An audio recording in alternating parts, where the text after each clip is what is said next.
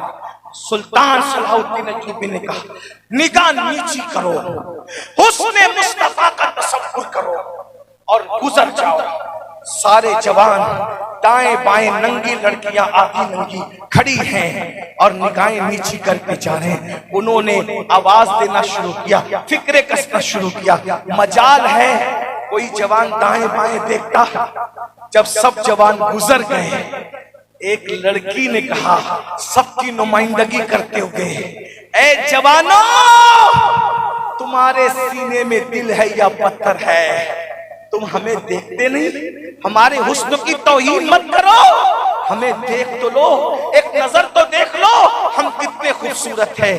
ایک جوان نے نگاہ جھکا کے کہا جس کی نگاہوں میں مدینے والے کا حسن بسا ہوا ہو وہ کسی لڑکی کو کیسے تک سکتا ہے، ہم تمہارے کام کے نہیں تم ہمارے کام کے نہیں، اس لیے کہ ہمارے آقا کا حسن ہمارے سینوں میں ہے۔ وہ لڑکیاں اتنی متاثر ہوئی، سب نے بیک زبان کہا ارے جس کا حسن تمہیں مل جائے تو تم اتنے پاک دامن ہو جاتے ہو، تو ذرا اس حسن والے کا کلمہ ہمیں بھی پڑھا دو اور ہمیں بھی ان کے غلاموں میں داخل کر کے مسلمان کر دو۔ جو ایمان چھیننے کھڑے تھے، مشن سے ہٹانے کھڑے تھے، وہ مسلمان ہوتے ہوئے نظر آئے۔ یہ نوجوانوں کا کردار تھا۔ بس اینڈ پر یہی کہتا ہوں باز آ جاؤ، جب موت کا فرشتہ سر پہ کھڑے ہوگا پچھتاؤ گے۔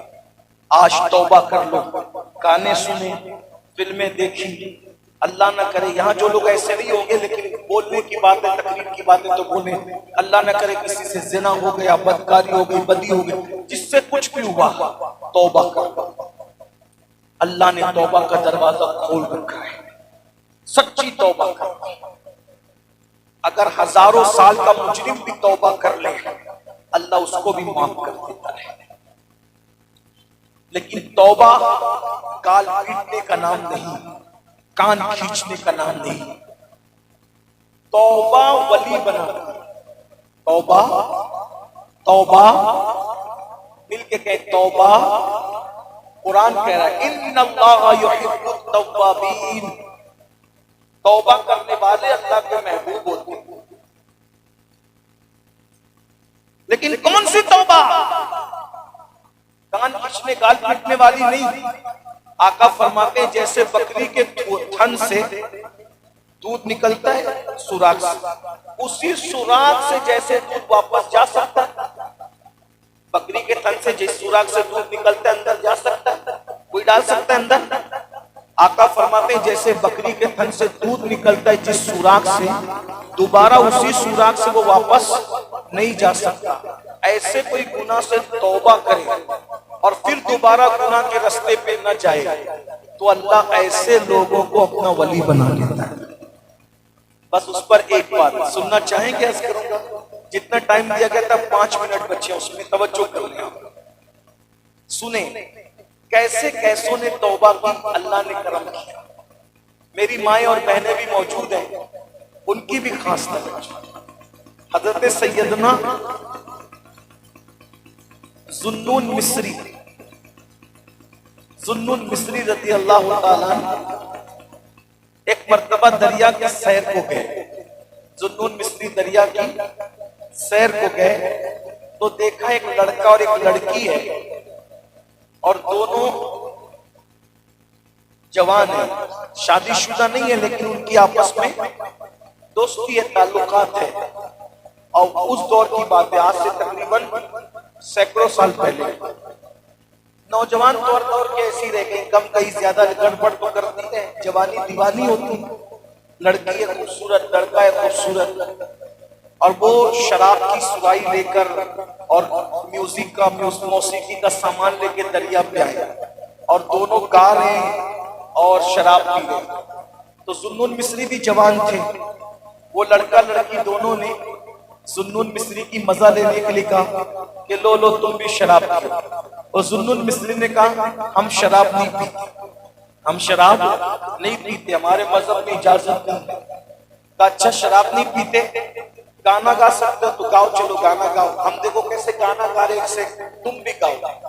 ذوالنون مصری کہتے ہیں میں اس کو گانا تو نہیں کہتا لیکن میں بھی کوئی نغمہ جانتا ہوں، اگر تم کہو تو وہ نغمہ سنا دوں، سناؤ۔ تو ذوالنون مصری نے قرآن پڑھنا شروع کیا۔ جب قرآن پڑھا تو وہ لڑکا اٹھ کے بھاگ گیا، جس کے مقدر میں ہدایت نہیں تھی وہ اٹھ کے بھاگ گیا، اور جو لڑکی تھی خوبصورت وہ خوب روئی اور رو کے کہا یہ کیا ہے؟ کہ یہ اللہ کا کلام ہے، میرے اللہ کا کلام ہے۔ اس لڑکی نے کہا جب کلام اتنا خوبصورت ہے تو کلام والے کے حسن کا عالم کیا ہوگا؟ مجھے کلمہ پڑھا، میں توبہ کروں گا، اور اسی حسن والے جس کا کلام ہے یہ حسن والا کلام، اسی کے حسن کی میں شہدائی ہو جاؤں گا۔ ذوالنون مصری نے کلمہ پڑھایا، توبہ کرائی، اس کے بعد وہ لڑکی چلی گئی۔ ذوالنون مصری اپنے گھر آ گئے۔ اب ذوالنون مصری کے علاوہ یہ بات کسی کو معلوم نہیں تھی، حضرت ذوالنون مصری کو ہی پتا تھا۔ ذوالنون مصری کی پوری زندگی گزر گئی، وہ بھی بھول گئے۔ بڑھاپے میں جب ان کے بال سفید ہو گئے اور ایک مرتبہ حج کو گئے ہوئے تھے تو کعبے کا غلاف پکڑ کے رو رہے تھے اللہ بخش دے بخش دے بخش دے۔ پیچھے سے ایک عورت کی آواز آئی، بوڑھی عورت کی، اے اللہ میرے اللہ میں بھوکی ہوں، ذرا جلدی سے میرے لیے کھانے کا انتظام کر۔ تو جیسی کہا تو آسمان سے کوئی خان اترتا ہوا نظر آیا، اور ذوالنون مصری نے دیکھا یہ تو بڑی مقبول عورت ہے، کعبے کا غلاف پکڑ کے کہا کہ میرے کھانے کا انتظام کر لیا۔ خان اتر رہا ہے تو دیکھا تو انگور تھے اس میں، اس خان میں پلیٹ میں انگور تھے، اس نے انگور اٹھایا، جانے لگی تو ذوالنون مصری اس کے پیچھے پیچھے کہا بڑی اماں وہ تو بڑی مقبول ہے بھائی، تو نے ادھر عرضی لگائی ادھر قبول ہو گئی، کون ہے تو اس بڑھیا نے ذوالنون مصری کو دیکھا اور دیکھ کے کہا ذوالنون اچھا ملے اور بڑے وقت پہ ملے۔ ذوالنون مجھ سے پوچھتے ہو بڑی اماں تو کون ہے؟ میں بتاؤں میں کون ہوں؟ تمہیں یاد ہے تم ایک بار دریا کی سیر کو گئے تھے؟ ہاں گیا تھا، تو دریا کی سیر کرتا ہی رہا کہ نہیں؟ ایک دن وہ لڑکا اور لڑکی بڑی خوبصورت لڑکی اور خوبصورت لڑکا ایک دن دریا کی سیر کو آئے تھے، شراب لے کے، گانے کا سامان۔ ہاں ہاں ہاں یاد آیا۔ ہاں تو اس میں وہ تمہیں شراب دے رہے تھے نہیں لیا، گانے کے لیے کہہ رہے تھے نہیں گایا۔ ہاں میں نے قرآن پڑھا تھا، قرآن پڑھا تھا، لڑکا بھاگ گیا تھا، لڑکی رو رہی تھی، اس نے توبہ کی تھی۔ ہاں ہاں اس نے توبہ کیا، کلمہ پڑھا تھا، کہا وہی تو میں ہوں، وہی میں ہوں۔ اور تم؟ میں نے توبہ کرایا، میں نے توبہ کرایا، مجھے کچھ اور مقام ملا، لیکن تم نے توبہ کیا، اللہ نے تمہیں کتنا نواز دیا، کتنا بڑا مرتبہ عطا کر دیا۔ یہ اللہ کی شان ہے، اللہ جس کو چاہے نوازتا ہے، لیکن نوازے جانے کے لیے پہلا زینہ توبہ ہے، توبہ۔ جب تک گناہ کے دلدل میں رہو گے اللہ سے رشتہ کبھی جوڑنے والا نہیں ہے۔ اگر اللہ سے رشتہ جوڑنا ہے تو پہلے گناہ کو چھوڑو، گناہ کو ترک کرو۔ اللہ تعالی ہم سب کو توفیق دے، عمل خیر کی، نیکیوں کی توفیق دے، گناہوں سے بچنے کی توفیق عطا فرمائے۔ اپنے بچوں کی اچھی تربیت کرو، اپنے بچوں کو دین سکھاؤ، اپنے بچوں کو مذہب اور مسلک سکھاؤ، اور ساتھ ہی ساتھ اپنے کسی بھی بچوں کو جاہل مت رہنے دو، ان پڑھ مت رہنے دو۔ اپنے بچے اور بچیوں کو کم سے کم گریجویٹ تو بنانا ہی ہے ہمیں، اور کم سے کم دینی تعلیم اتنی دینا ہے کہ جتنا علم فرض ہے اتنا ہر بچے اور بچی کو فرض علوم آنے چاہیے۔ گفتگو کے درمیان اگر کوئی غلطی ہو تو اللہ تعالیٰ معاف کرے۔ استغفر اللہ ربی من کل ذنب واتوب الیہ وما علینا الا البلاغ، لا الہ الا اللہ محمد رسول اللہ صلی اللہ علیہ وآلہ وسلم۔